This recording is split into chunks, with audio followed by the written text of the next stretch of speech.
اندر آتا ہے حضرت علی رضی اللہ تعالیٰ عنہ محنت اور مزدوری کی غرض سے گھر سے نکل جاتے ہیں. سامنے ایک یہودی سے سامنا ہوتا ہے. یہودی کہتا ہے علی مزدوری کرو گے؟ حضرت علی کہتے ہیں ہاں کروں گا، ضرور کروں گا. حضرت علی نے پوچھا مزدوری کے بدلے میں ملے گا کیا؟ وہ یہودی کہنے لگا مزدوری کے بدلے میں تجھے 1 ساعت جو دوں گا، جس کو آج کل ہمارے زمانے میں آپ یہ کہہ لیں کہ تقریباً 2 کلو کے قریب گندم دوں گا، 2 کلو کے قریب جو دوں گا. حضرت علی رضی اللہ تعالیٰ عنہ مزدوری کرنے کے لیے تیار ہو جاتے ہیں. یہودی اپنی باغ میں لے گیا، اپنے باغ میں جا کر اپنے پودوں کو ٹھیک کرواتا ہے، پودوں کی کاٹ چھانٹ کرتا ہے. جب مزدوری ختم ہو جاتی ہے حضرت علی ایک جو کا سا لے کر اپنے گھر میں آتے ہیں. آ کر خوشی سے فاطمہ کو دیتے ہیں، اے فاطمہ یہ لو میں جو لے کر آیا ہوں، چلو میرے بچے افطاری کے وقت پیٹ بھر کر کھانا کھائیں گے، آج ہم نے روزہ پانی پی کر رکھا ہے. حضرت علی رضی اللہ تعالیٰ عنہ جو لا کر حضرت فاطمہ کے ہاتھ میں دے دیتے ہیں. حضرت فاطمہ رضی اللہ تعالیٰ عنہ اس چکی کو پیستی ہیں، جو کا آٹا بناتی ہیں. آٹا بنانے کے بعد روٹی بناتی ہیں، روٹی دسترخوان پر رکھتی ہیں اور اللہ کے حضور دعا مانگ رہے ہوتے ہیں کہ یا اللہ تیرا شکر ہے تو نے کھانے کو کچھ عطا کیا، یا اللہ تیرا شکر ہے کہ تیری عطا کی وجہ سے آج ہم جو کی روٹی سے روزہ افطار کریں گے. ابھی روزے کا وقت ہونے ہی والا تھا کہ دروازے پر دستک ہوتی ہے. حضرت حسن اور حضرت حسین دروازے پر جاتے ہیں، جا کر دروازے پر دیکھتے ہیں کہ ایک سائل ہے، وہ سوال کرتا ہے کہ اے اہل بیت، اے نبی کے گھر والوں، اے اہل بیت کا کنبہ اور قبیلہ، میں مہاجر ہوں اور میرا باپ فوت ہو چکا ہے، میں یتیم ہوں اور میں نے کئی دنوں سے کچھ کھایا پیا نہیں ہے. میں نے سنا ہے کہ اہل بیت بڑے سخی ہوتے ہیں، اگر کچھ کھانے کو ہے تو مجھے عطا کر دیا جائے. حضرت علی کے کانوں میں جب یہ آواز پہنچتی ہے حضرت علی نے کہا تو چلو کوئی بات نہیں، ہم نے تو پانی پی کر روزہ رکھا تھا، یہ پتہ نہیں کتنے دنوں سے بھوکا ہے. روٹی اٹھائی، اس بیچارے یتیم کو دے دی اور خود پانی کے ساتھ روزہ افطار کیا. جب اگلا دن آیا، چونکہ 3 روزے رکھنے تھے تو سحری میں کھانے کو پھر کچھ نہیں تھا. حضرت علی رضی اللہ تعالیٰ عنہ نے حضرت فاطمہ رضی اللہ تعالیٰ عنہ نے پانی کے ساتھ پھر روزہ رکھ لیا. حضرت فاطمہ پھر کہتی ہے علی جاؤ کہیں سے کچھ کھانے کو لے کر آؤ. حضرت علی پھر جاتے ہیں، مزدوری کرتے ہیں اور جو کا سا لے کر آتے ہیں. حضرت فاطمہ پھر اس کا آٹا بنانے کے بعد روٹی بناتی ہیں، دسترخوان پر رکھتی ہیں. جب افطار کا وقت ہوتا ہے پھر دروازے پر دستک ہوتی ہے. ایک سائل آتا ہے، کہتے ہیں کہ مسکین ہوں، کھانے کو کچھ نہیں، کئی دنوں سے کھایا نہیں ہے، تم اہل بیت ہو، تم نبی کے گھر والے ہو، اگر کچھ کھانے کو ہے تو مجھے عطا کیا جائے. دوسرا دن تھا، روزہ بھی پانی کے ساتھ رکھا جا رہا ہے، افطار بھی پانی کے ساتھ کیا جا رہا ہے. اب افطاری کا وقت تھا، پھر حضرت علی نے کہا کہ جاؤ جو بھی کھانے کو ہے اس مسکین کو دے دیا جائے. اب دوسرا دن تھا، روزہ پانی کے ساتھ افطار کیا. اب تیسرا دن روزہ رکھنا تھا، پانی کے ساتھ روزہ رکھا. لیکن پھر دن کو حضرت فاطمہ نے حضرت علی کو بھیجا. حضرت علی نے محنت مزدوری کی اور کچھ لے کر آئے. حضرت فاطمہ نے روٹی بنائی. تیسرے دن پھر جب روزہ افطار کرنے لگے تھے پھر دروازے پر دستک ہوئی اور صدا آئی کہ میں قیدی تھا، اب مجھے رہائی ملی ہے، کھانے کو کچھ نہیں ہے، اگر کچھ کھانے کو ہے تو عطا کیا جائے. حضرت علی نے تیسرے دن بھی افطاری کا سارا سامان اٹھا کر اس سائل کو دے دیتے ہیں. لیکن جب رات کو نماز پڑھنے کے لیے جاتے ہیں حضرت علی کمزوری کی وجہ سے 3 دن سے روزہ رکھا جا رہا ہے، سحری بھی پانی سے، افطاری بھی پانی سے. جب مسجد میں جاتے ہیں، مسجد نبوی میں جاتے ہیں تو دیواروں کو پکڑ کر چل رہے ہیں اور جو ہے وہ کمزوری کی وجہ سے صحیح چلا نہیں جا رہا. حضرت علی کی یہ حالت جب نبی کریم صلی اللہ علیہ وسلم نے دیکھی، اللہ کے نبی نے پوچھا علی خیریت تو ہے؟ کیا بات ہے؟ تو شیر خدا ہے، تیری وجہ سے تو خیبر کا در تو نے اکھاڑ دیا تھا. اے علی خیریت تو ہے؟ آج تو دیوار پکڑ کر چل رہا ہے، آج خیریت تو ہے کہ تیری ٹانگوں کے اندر طاقت نہیں ہے؟ حضرت علی رضی اللہ تعالیٰ عنہ نے سارا قصہ سنایا کہ یا رسول اللہ 3 دن سے مسلسل فاقہ چل رہا ہے، سحری میں بھی پانی ہے، افطاری کے اندر بھی پانی ہے. یا رسول اللہ فاقے کی وجہ سے آج اتنی کمزوری ہو چکی ہے کہ چلا بھی نہیں صحیح جا رہا. اتنے ہی میں اللہ کے نبی صلی صلی اللہ علیہ وسلم پر حضرت جبرائیل امین وحی لے کر آ جاتے ہیں اور سورۃ الدہر کی ابتدائی آیات لے کر آتے ہیں جس کے اندر اللہ تعالیٰ یہ فرماتے ہیں وَيُطْعِمُونَ الطَّعَامَ عَلَى حُبِّهِ مِسْكِينًا وَيَتِيمًا وَأَسِيرًا۔ اور اللہ کے نبی نے حضرت علی کو کہا علی اللہ تعالیٰ کی طرف سے امتحان تھا، جو تیرے دروازے پر سائل بن کر آ رہے تھے وہ کوئی یتیم نہیں تھا، وہ کوئی مسکین نہیں تھا، وہ کوئی قیدی نہیں تھا، اصل میں وہ اللہ کی طرف سے حضرت جبرائیل امین آ رہے ہیں۔ اور اللہ نے یہ اعلان فرمایا وَيُطْعِمُونَ الطَّعَامَ عَلَى حُبِّهِ مِسْكِينًا وَيَتِيمًا وَأَسِيرًا۔ اللہ تعالیٰ ان لوگوں کو پسند کرتے ہیں جو اللہ کی محبت کے اندر کسی کو یتیم سمجھ کر دے دیتے ہیں، کسی کو مسکین سمجھ کر دے دیتے ہیں، کسی کو قیدی سمجھ کر دے دیتے ہیں، وہ اللہ کی محبت میں ہے اور اللہ بھی ان سے محبت کرتا ہے۔ تو سخاوت تو ایسی ہے نا۔ اور آج کل ہمارا حال کیا ہے؟ ہمارا حال یہ ہے کہ ہم سانپ بنے بیٹھے ہیں، اللہ کی عبادت کے اندر ہم کنجوس ہیں، اللہ کی عبادت کرنے میں ہم کنجوس ہیں، اللہ کا ذکر اذکار کرنے میں ہم کنجوس ہیں، نبی کے طریقوں پر چلنے میں ہم کنجوس ہیں، اور سخاوت کرنے میں ہم کنجوس ہیں۔ میرے بھائی سخاوت کرنی ہے۔ اللہ کی رحمت جب عام برس رہی ہے جس سے ہر کوئی فائدہ اٹھا سکتا ہے تو ہمیں بھی سخاوت کا دامن نہیں چھوڑنا چاہیے۔ ایک اور واقعہ عرض کرتا ہوں۔ ایک صحابی رسول ہے جن کا نام ہے حضرت زید رضی اللہ تعالیٰ عنہ، یہ بھی اہل بیت ہی میں سے ہیں۔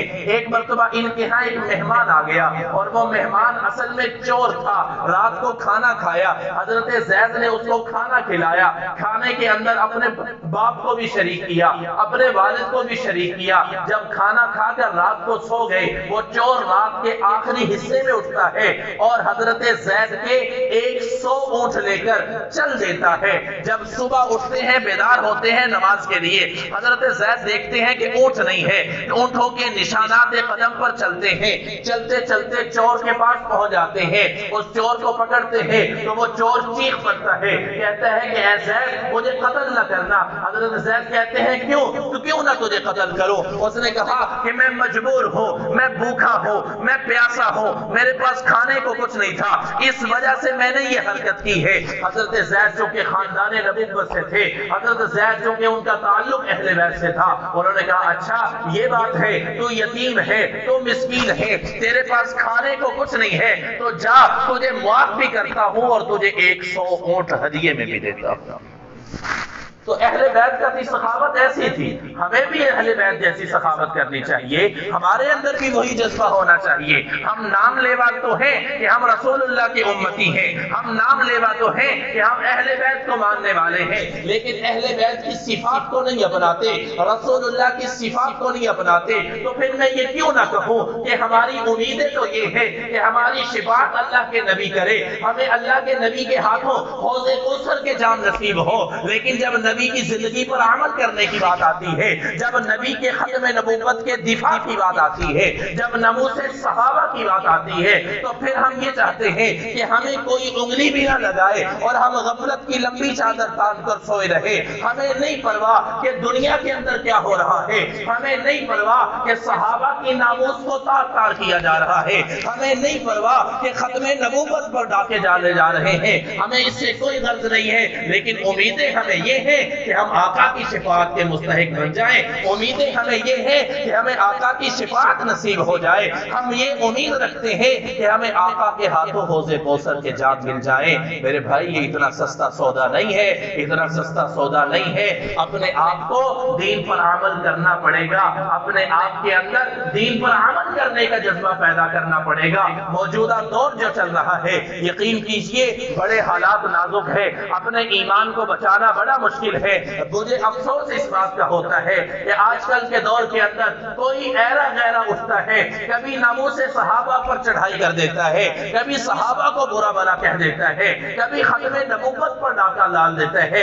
اس کی سب سے بڑی وجہ یہ ہے، میں یہ سمجھتا ہوں کہ ہم مسلمان اعمال کے اعتبار سے کمزور ہیں، ہم نے نبی کے دامن کو چھوڑ دیا، ہم نے قرآن کے دامن کو چھوڑ دیا۔ اللہ کے نبی نے فرمایا تھا اے میرے صحابہ